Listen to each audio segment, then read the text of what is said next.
so excited to try these birria tacos for the first time.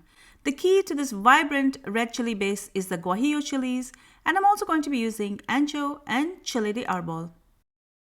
These are going to be blended together with spices, tomato, onion, garlic, oregano, vinegar, and salt. It's blended to a smooth paste and then poured into hot oil. Short rib and tri-tip are seared, and this is then immersed into the chili paste, and it's cooked for an hour in the pressure cooker. The meat is tender and shredded and then reserved. Tacos are dipped in the oil that floats on top of the consommé, and they are fried on a hot pan. They are flipped over, and then grated cheese is added all over the taco. Meat, cilantro, chili, and onion are then added, and the taco is folded over. This is cooked on both sides till it's nice and crispy.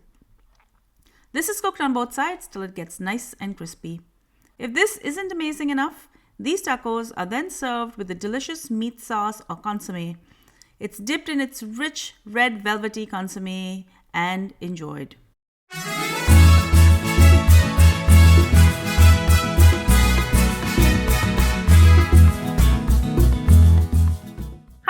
Welcome back to Kravings Food Adventures. I'm Karen Ahmed. I'm super excited today because we're going to be making birria tacos, and not just any kind of birria tacos. We're going to be making queso birria tacos. I learned how to make these tacos for the very first time, and this is my first attempt at it. I hope you enjoyed this recipe. I prepared the beef in the Instant Pot, but I'm going to call out other ways that you can prepare these tacos as well. Before I go any further with this recipe, do make sure you subscribe to my channel and make sure to ring that bell so you're notified every time I upload a new video. Now, let's get cooking.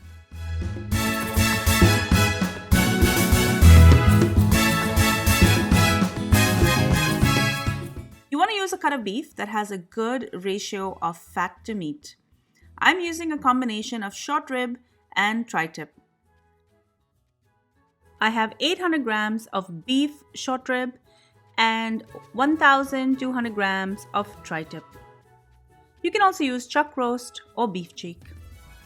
I'm going to add a little bit of salt, and I'm going to leave the meat in the fridge for about 10 minutes. In the meantime, I will make my spice blend.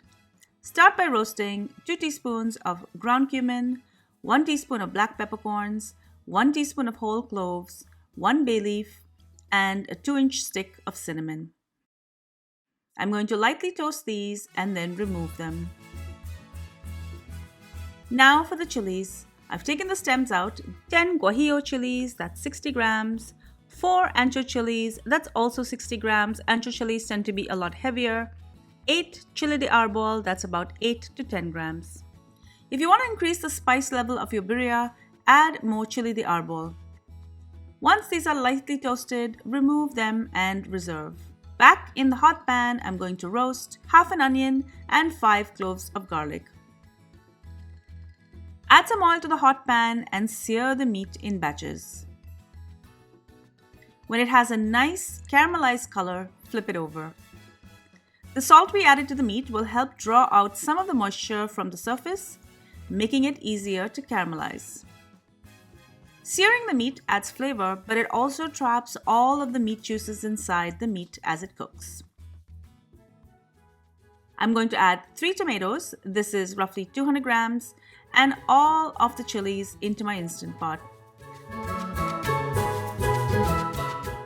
I'm going to top this with 4 cups or 1 liter of water. You can boil these together or separately in a pot if you like, or you could speed up the process like I'm doing by cooking it in my Instant Pot. I'm going to set this to pressure cook for just 3 minutes. We want to make sure not to overcook the chilies as they could get bitter. I'm going to open my pressure cooker now, and I'm going to fish out the tomatoes, and I'm going to add these into my food processor. Next, I'm going to add all of the chilies and about half of the liquid. Make sure that the chilies and the tomatoes have cooled completely before you puree it. I've ground all of the whole spices that I toasted earlier, and I'm going to add this in. I'm also going to add in the onion and garlic. Next, I'm going to add 2 teaspoons of Mexican oregano. This is slightly different to Italian oregano. It has more of a citrus note compared to its Italian counterpart that has more of a minty flavor.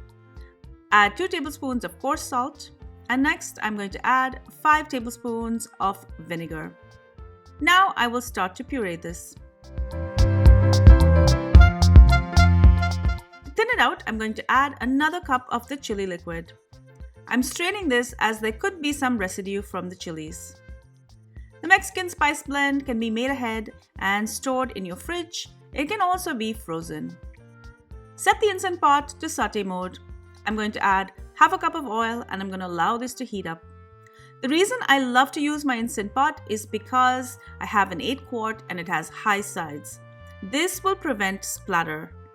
Slowly pour in the chili paste into the oil. I'm going to cook this for a minute or so and then I'm going to immerse the meat. I'm going to add about a cup of water to my processor and I'm going to add this in. I'm also going to add 2 tablespoons of salt. Close the lid and set this to pressure cook for 1 hour. You can also cook this for a longer time on your stovetop in a Dutch oven if you don't have a pressure cooker. At the end of the cook time, remove the meat and reserve.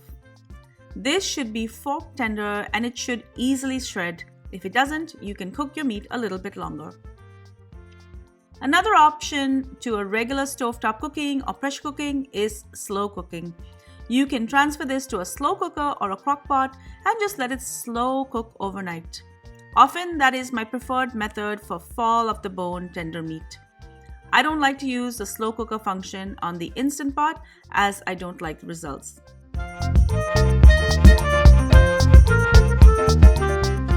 This meat can be made ahead. It does tend to dry out, so add a little bit of gravy as required to keep it moist. It can also be frozen.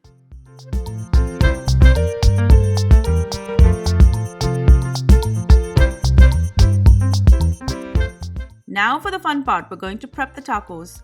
Heat up a heavy iron skillet and add a little bit of oil. I'm using corn tortillas. These are the most traditional as they hold up really well for frying. If you prefer, you can also use flour tortillas. Dip the taco in the oil that floats on top of the consommé and lay it down on the hot pan. My skillet can accommodate 2 tacos, so I will add another one. If you have a large electric skillet or even a coal-powered one, that would work really well to make multiple tacos. Flip it over and add a thin layer of cheese. I will be adding about a 1/4 cup of shredded cheese. I have a combination of Monterey Jack and cheddar here, but you can use the traditional Oaxaca cheese if you can find it, or you can substitute mozzarella as well. You can also choose to omit the cheese, but the cheese does help to bind the taco together. Add some of the meat over the taco, sprinkle with a little bit of cilantro, chili and onion, and fold over and press down. Cook this on both sides. You want a nice, crispy, and slightly blistered taco.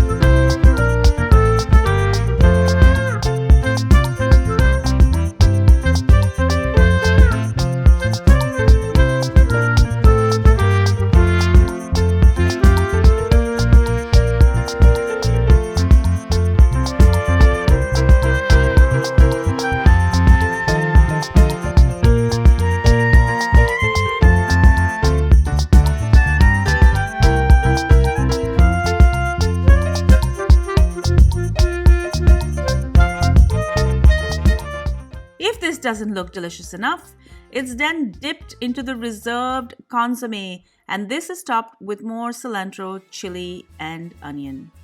Enjoy!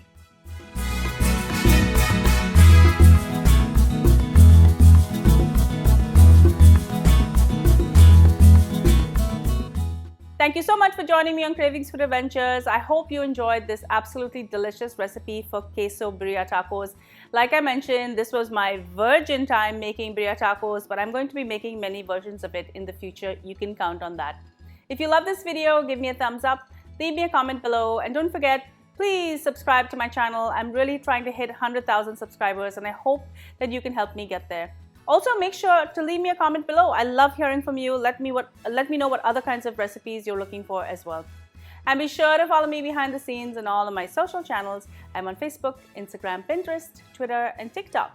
Until I see you next time, do take care. Happy eating. Bye.